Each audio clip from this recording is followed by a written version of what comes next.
The way I was kind of raised, man, it was you make the most of it, you seize the day, you don't sit back and wait for things to happen, you go make them happen. And that's good kind of in a way because it teaches you a work ethic, but it's a little dangerous. It's a little bit of a slippery slope. You actually can think that you're like responsible for or actually the reason things happen.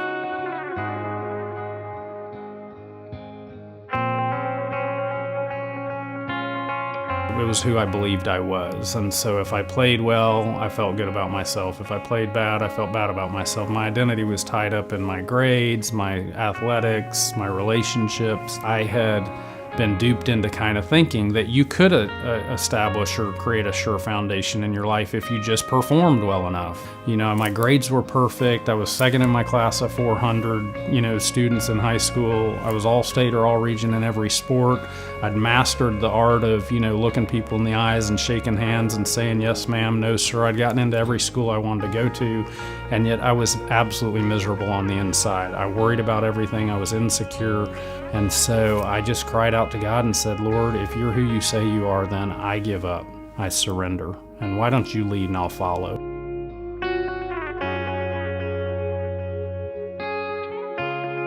I got drafted in the 7th round. Nobody expected me to be drafted. For me to even have an opportunity to play in the NFL is so clearly God's story that getting drafted blew my mind.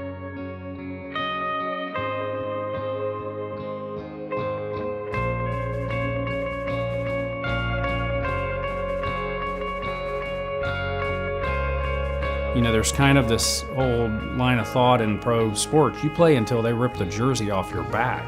I mean, who in the world would leave the game before they had to?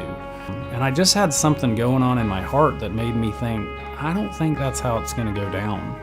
And it didn't make a lot of sense because I was healthy, I'd kicked really well, and it was like the perfect setup for a guy who was an older kicker. I didn't have to kick off and I was playing in a dome. And so coming out of that year, being 23 at 25, I felt like God said, you're done. And he didn't show us exactly what that looked like, but he gave us just a glimpse that gave us the courage and the faith to kind of step out and go, we're going to say no to what the world says we should say yes to.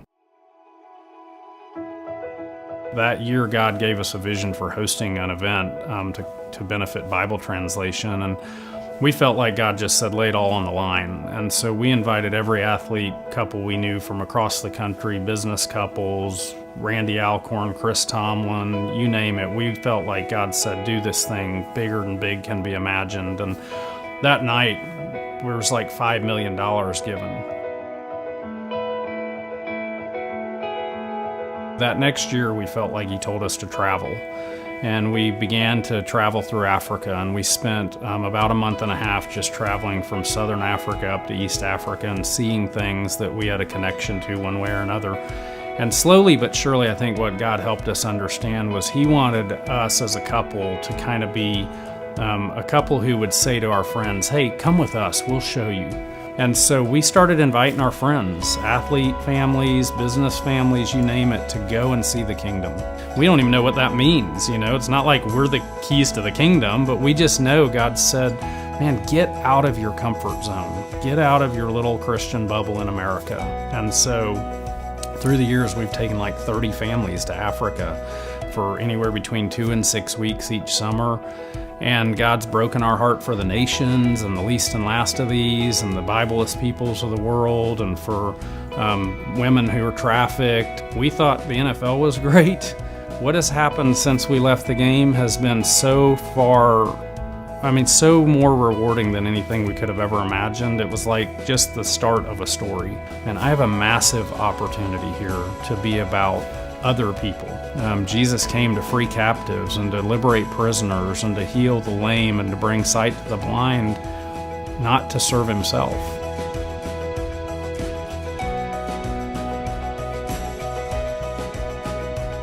And I want to stand before God one day and say, I accomplished the work you sent me to do, and hear him say, well done, my good and faithful servant.